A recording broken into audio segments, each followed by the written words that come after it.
হবিগঞ্জে, আজমিরগঞ্জে এবং ঢাকা লোক জোরে যখন 17টি বছর যখন বিপদে ছিল, আমি সবাই সাথে রেখেছি। আমি যাদের মামলা হয়েছে মামলাতে আমি সাহায্য করেছি, আমি উকিলের ব্যবস্থা করেছি, জামিনের ব্যবস্থা করেছি। কিন্তু আমি আপনাদের সামনে আমার জন্মভূমি বাংলাদেশে, আমার জন্মভূমি বাংলাদেশে আমি আসতে পারিনি। এর কারণ একটাই, আপনারা যে দুঃখিত ছিলেন, যে কষ্টার্জিত ছিলেন, আমি প্রবাসে থেকেও আমি সেই কষ্টে ছিলাম। আমি আপনাদের এলাকার সন্তান। আমার বাড়ি শিবপাশা, নাম শুনছেন? বক্সিপাড়া শুনছেন? আমার বাড়ি শিবপাশা। আমিও কিন্তু আপনাদের মতো একজন মধ্যবিত্ত পরিবারের সন্তান। আমিও কিন্তু অজপাড়াগাঁয়ের সন্তান। আপনারা যেমন 2 কিলোমিটার যে গাড়িতে যাইতে পারেন নাই, আমরা কিন্তু গামছা পিন্দিয়া খাল পার হইয়া স্কুলে বাড়ি চলে আসছি। লঙ্গি প্যাকেটে করে খাল পার হইয়া আবার গামছারে চিপিয়া আমার লঙ্গি পড়ছি পরে আবার স্কুলে আসছি, হাঁটতে আসছি। আমিও আপনাদের যে ব্যতিক্রম না, আমি আপনাদের মতন এই পাড়াগাঁয়ের সন্তান। আপনারা যেমন নদীতে সাঁতার কাটেন, আপনারা যেমন মাছ ধরেন, আপনারা যেমন কৃষিকাজ করেন, আপনারা যেমন নৌকা চড়েন, আমি এইভাবে নৌকা চড়ে মাছ মারে কৃষিকাজ করে আমিও এই জায়গায় পৌঁছেছি। আমি আপনাদের মতো একজন মানুষ, আমি আপনাদের মতো একজন কৃষকের ছেলে, একটা মধ্যবিত্ত পরিবারের ছেলে। তাই আমি আপনাদেরকে বলতে চাই, আমার দেশ বাংলাদেশে আমি জন্ম নিয়েছি, আমি আমার দেশে আসতে পারতাম না। তার কারণ একটাই, যদি আমি আসতাম আমাকে ইলিয়াস আলীর মতো গুম করে ফেলতো। এই গুমের জন্য আমি বাংলাদেশে আসতে পারিনি। আমি সৌদি আরব থেকে দুবাই গেছি, দুবাই থেকে আমি বাহরাইন গেছি, বাহরাইন থেকে কাতার গেছি, কাতার থেকে মিশর গেছি, মিশর থেকে ওমান গেছি, আমি লন্ডন গেছি, আমি ফিলিপিন গেছি, আমি মালদ্বীপ গেছি, আমি সুইজারল্যান্ড গেছি, আমি ফ্রান্স গেছি। এই দলের কাজের জন্য এক দেশ থেকে এক দেশ যেতে পেরেছি, গেছি, কিন্তু আমার জন্মভূমিতে আমি আসতে পারি নাই 17 বছর। আমার আপনাদের জন্য, আমার এলাকার জন্য আমার মনে কেঁদেছে। আমি ভারত এসেছি, ভারত একবার না, এর মধ্যে 3-3 বার ভারত এসে গেছি, কিন্তু বাংলাদেশে আসতে পারিনি। এই বিগত 24 আগস্টের পরে আল্লাহর রহমতে, আপনার ভগবান বলে আল্লাহ বলি, ভগবানের কৃপায়, উপরওয়ালার কৃপায় আল্লাহ আমাকে বাংলাদেশে আসতে এবং আমি পদার্পণ করতে, ওনার রহমতে আমি বাংলাদেশে আসতে পেরেছি। এসে আজকে আমি ভাগ্যবান, আমি হারনিয়া গ্রামে আমাদের মতন সবার সাথে সাক্ষাৎ করতে পেরেছি, দেখা করতে পেরেছি, আমি আপনাদের কথা শুনতে পেরেছি। আমার কথা আপনারা এই গর্বের মধ্যে বসে শুনতেছেন। এই জন্য আমি ভগবানের মহান রবের শুকর আদায় করছি, আলহামদুলিল্লাহ। ওনার প্রতি কৃতজ্ঞ।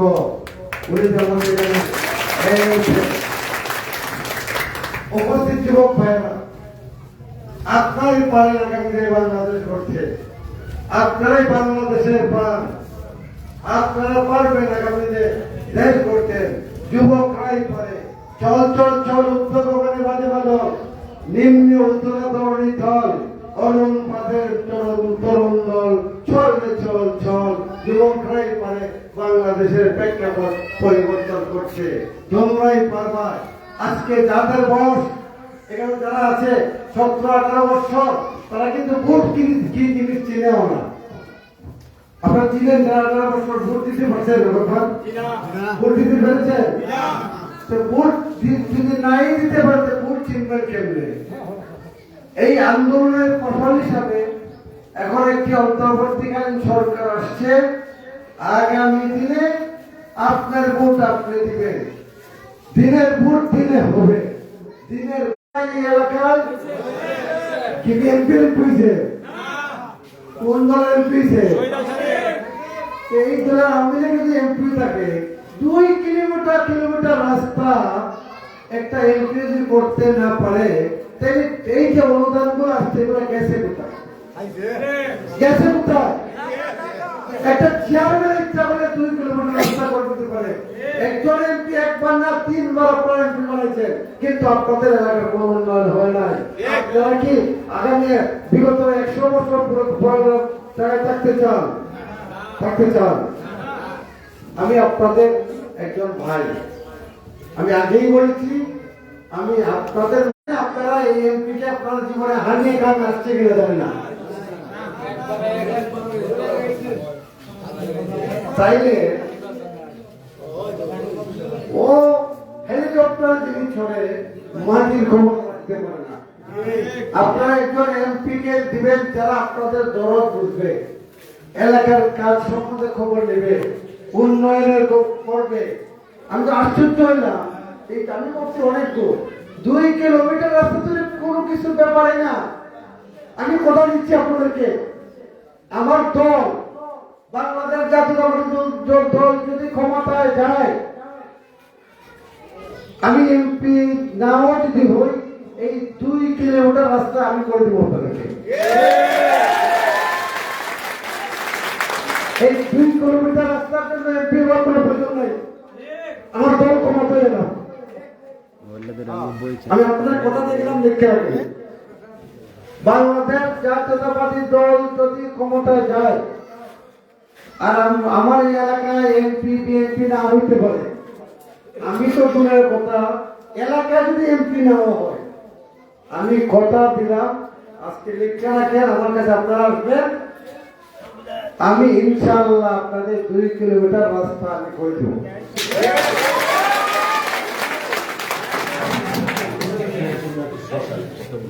এরপরে আরেকটা শ্মশানের কথা বলছি,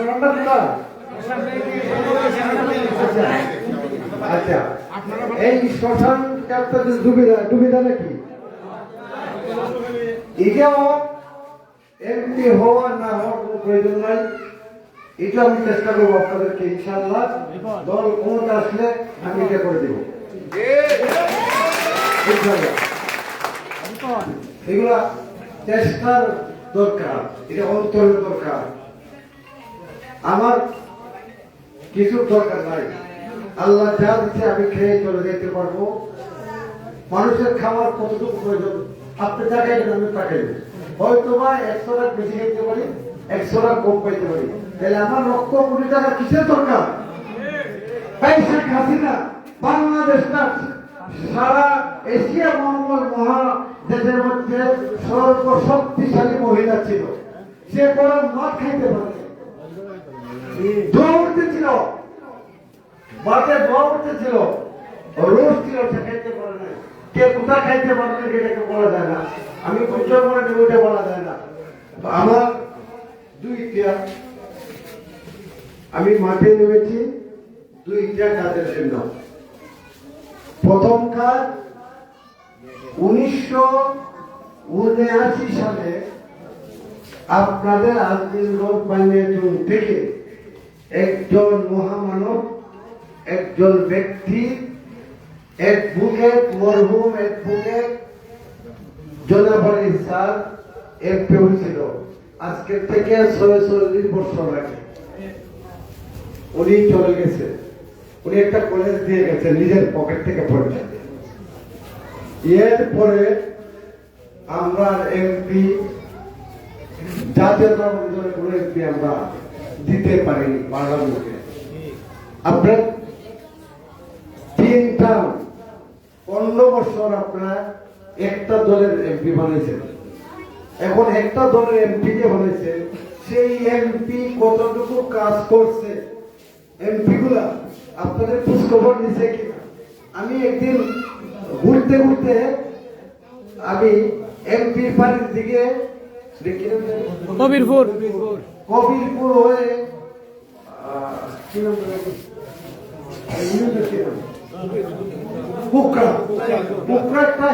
আপনাদের একটা পূজা ছিল, আমি যেই এমপির বাড়ির সামনে গেছি দিকে রাস্তা শেষ, এমপির গেটটা আর পিস রাস্তা শেষ হয়ে গেছে। ওনার বাড়ির গেটের সামনে পর্যন্ত পিস হয়ে গেছে। আর যদি আধা কিলোমিটার করতো তাইলে পুরানো রাস্তা হয়ে যেত। আধা কিলোমিটার রাস্তা আমি রাস্তায় গাড়ি রেখে হাঁটতে গেছি। এই হলো আপনাদের বুটে, জানি না বুটে বানাইছেন কিনা, বিনা বুটের এমপি ওনার উপরে ছেড়ে দিলাম। আমার জিজ্ঞাসা করার কোনো শক্তি নেই, উনি দেখবে। তবে আমাদের নিয়ত থাকতে হবে, ভালো কাজ করতে হবে। এই অত্র এলাকায় যত কাজ আছে অসম্পূর্ণ কাজগুলো সম্পূর্ণ করতে হবে। তাই রাষ্ট্রীয় ক্ষমতা এই দলটা আনতে হবে। আগামী দিনে আপনার ভোট দিয়ে, ধানের শীষে ভোট দিয়ে, ব্যক্তি দেখবেন না। একটা অমন হইতে পারে আপনার অপছন্দনীয় একটা ব্যক্তিকে ধানের শীষ দিয়ে দিবে, আপনার ব্যক্তি না দেখিয়া ধানের শীষে ভোট দিবেন। আমি আপনার কথা দিচ্ছি, বিএনপি পাস করলে এমপি অন্য কেউ হয়, তারপরে আপনাদের কাজগুলো আমি করবো। আর আমাকে যদি দল ভালো মনে করে আমার হাতে ধানের শীষ তুলে দিবে, ধানের শীষ তুলে দিলে তো আপনার দেখবেন। তবে আমি আপনার মতো একটা অভিজ্ঞ ব্যক্তি, আমি এগুলো চিন্তা করি না। আমি আজকে কাজ করতে আমাকে বাংলাদেশ সম্মান করেছিল তারেক রহমান এবং বেগম জিয়া সম্মান দিচ্ছে। এই পদ কিন্তু আমাদের হবিগঞ্জ জাতি ভালোবাসেন। হবিগঞ্জে গেছিলেন বিভাগে আগে এই পদটা দিচ্ছে, এই পদটা যে দিচ্ছে এর কৃতজ্ঞতা স্বরূপ, এলাকার উন্নয়নের স্বরূপ আমি মাঠে আসছি, মাঠ তৈরি করতে, ধানের শীষের কাজ করতে আসছি। যদি আমাকে ধানের শীষে অন্য কেউ দেয়, আপনারা তখন তো দেখবেনই, আপনারা মনে রাখেন ধানের শীষে ভোট দিব। ধানের শীষ যার, ধানের শীষ যার হাতে, এটা আমার স্লোগান। এই স্লোগান যেন আগাইতে থাকি। ধানের শীষ যখন আসবে আপনারা দেখতে পারবেন, আপনারা আপনাদের যারা আছে 2000 ভোটে গেলেন, 2000 ভোটটা হ্যাঁ, আমি আশা করি 2000 ভোটে আপনারা এবার তাদের দেবেন তো।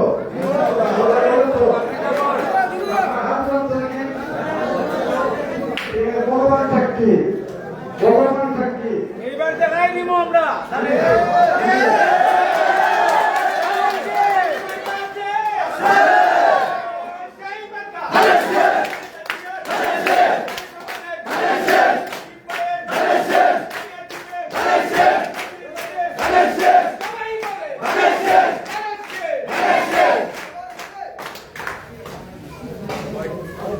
আমি সেটাই বলতে চাই, ধানের শীষে হবে আমি সহ তার সাথে মিলে কাজ করবো।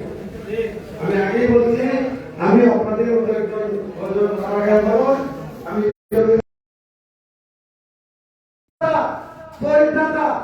আপনারা এই দেশে জন্মেছেন, এই দেশে আপনারা মরবেন, আপনাদের বাংলাদেশি আপনারা।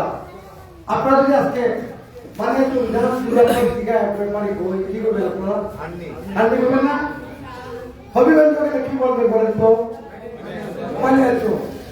আর হবিগঞ্জ থেকে টাকা দিলে কি বলবেন? হবিগঞ্জি। আর টাকা থেকে অন্যদের যেগুলো কি বলবেন? আপনাকে ভারত বলবে, ভারত বলবে, ভারত বলবে। কোন ভারত? আপনারা বাংলাদেশ থেকে বাইরে গেলেই যখন বলবে দেশ কোথায় তোমার, বাংলাদেশি, আমি বাংলাদেশ আমার দেশ, আমরা সবাই বাংলাদেশি। আপনার যে অধিকার আমারও সেই অধিকার, আমার যে অধিকার আপনারও সেই অধিকার। আপনারা হাঙ্গিয়া গ্রামে এই 2 নম্বর ইউনিয়ন কাটাবাসা ইউনিয়ন এক জায়গাতে মাছ মারেন, এক জমি কৃষি কাজ করেন, একসাথে গল্প করেন, এক রেস্টুরেন্টের কথা বলেন, একজন আর ভাইয়ের সাথে।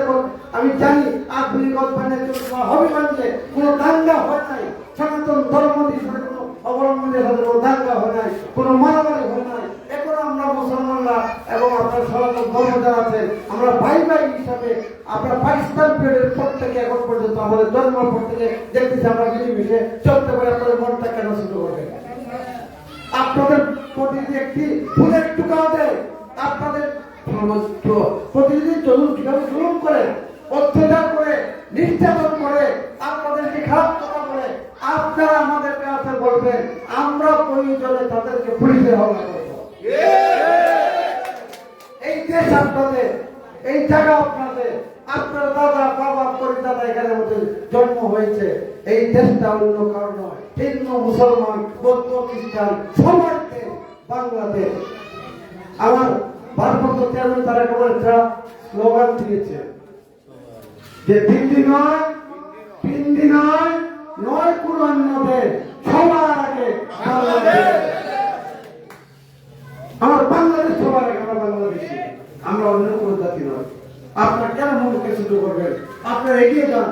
আপনার এখানে মন্দির, আপনার এখানে মন্দির হবে, শ্মশানঘাট হবে, রাস্তা হবে, আপনাদের লোক সংখ্যা বাড়বে, আপনারা এই দেশের নাগরিক একসাথে বসবাস করবেন, আপনারা অধিকার আদায় করবেন, আপনারা চেয়ারম্যান হবেন, আপনারা ভবিষ্যতে এমপি হবে, আপনাদের ছেলে লেখাপড়া করবেন, আপনারা দাবি করবেন একটা স্কুল হবে, স্কুল হলে দাবি করেন হাই স্কুল হতো, হাই স্কুল হতে দাবি করেন কলেজ হতো। জানেন আপনারা মানুষ সামনে দিয়ে যায় না, সংখ্যা বলতে কিছু নয়।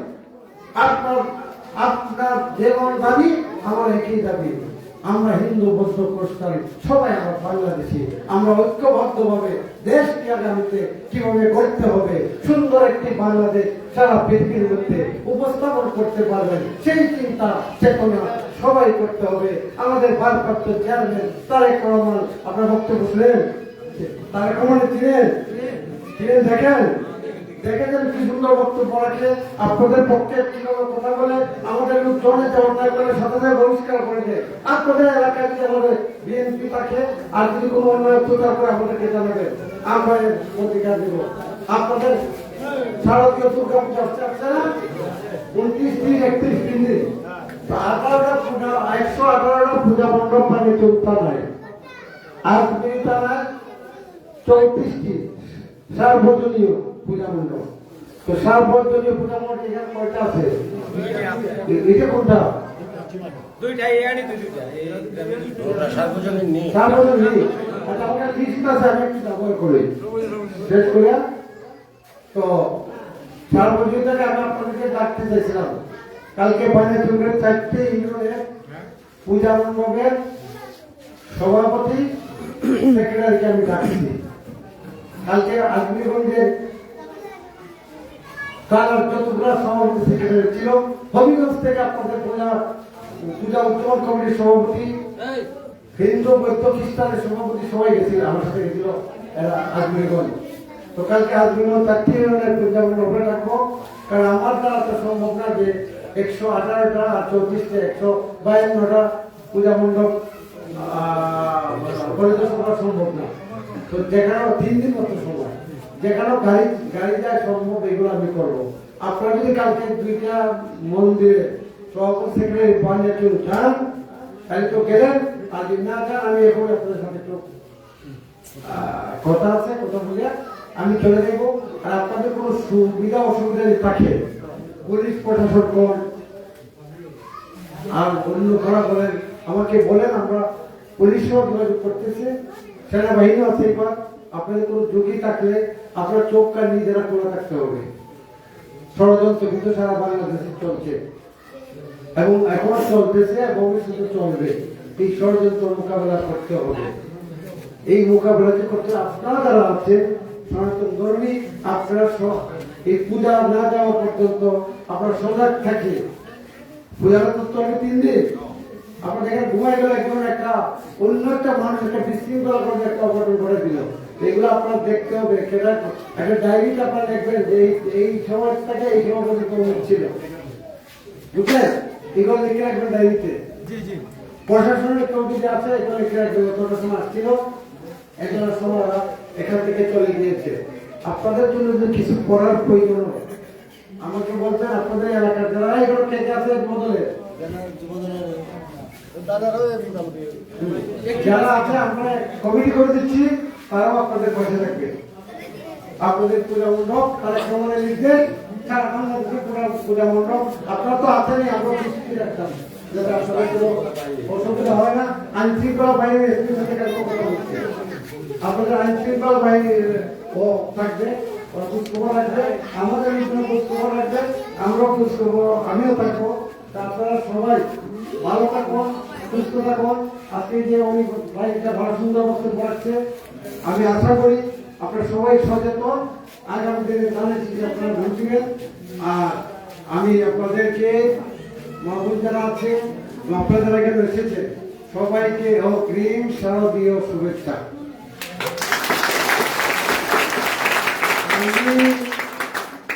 এমপি হই না হই আমি এটা আমি চিন্তা করি না। আমি যখন দেশে আসছি, দেশে থাকবো, আমি আপনাদের পাশে সুখে দুঃখে আপদে বিপদে আমি আপনাদের পাশে থাকবো।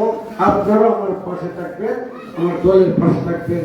আপনাদেরকে ধন্যবাদ জানিয়ে আপনাদের যে কষ্ট করে কেনা এসেছেন, এই গর্বের মধ্যে আমার একজন নগণ্য মানুষের বক্তব্য শোনার জন্য গর্বে দাঁড়িয়েছেন। আপনাদেরকে আমি কি দিব? লিখত আমি ভিন্ন তুমি, দেওয়ার কিছু নাই, দিলাম শুধু ভালোবাসা। হারিয়ে গ্রামের বসে গ্রহণ করে যারা এখানে এসেছেন, চেয়ারম্যান এসেছে, আমার আরো আমাদের দ্বিতীয় সভা যারা এসেছে, এসেছে বড় বক্তব্য, ভালো বক্তব্য দিই নাই। আমার বিভিন্ন গলার বসা, আমি ডেলি বক্তব্য দিতে হয়। আজকে যদি মাইক দিয়ে চলে যায়, আমি মাইকটা একটা কথাই করতে পারলাম। তো মাইকটা যদি চলে যায়, এই যে জহির আছে, আমার সময় বক্তা, ওই মাইক দিয়ে যদি চলে যায়, আমি আপনাদের আমার মনের কথাগুলো বলতে পারবো না। আমি বলছি সবাইকে বাদকে আমাকে দিয়ে দাও, আমি একটু কথা তোমার যারা বক্তব্য দিতে পারে নাই সবাইকে ধন্যবাদ, মুরব্বীকে ধন্যবাদ। আপনারা যারা মুরব্বী আছেন, আমার ছোট ছোট ভাইয়েরা এখানে আছে, তোমাদেরকে ধন্যবাদ। তোমরা সবাইকে হাতাও। আমার একটা কথা লাগবো, আজকে প্রধানমন্ত্রীদের আমরা পূজা নদীর ডিউটি পারো না করা আজকে দেখিনি। ধন্যবাদ আমাদের আজকের প্রধান অতিথি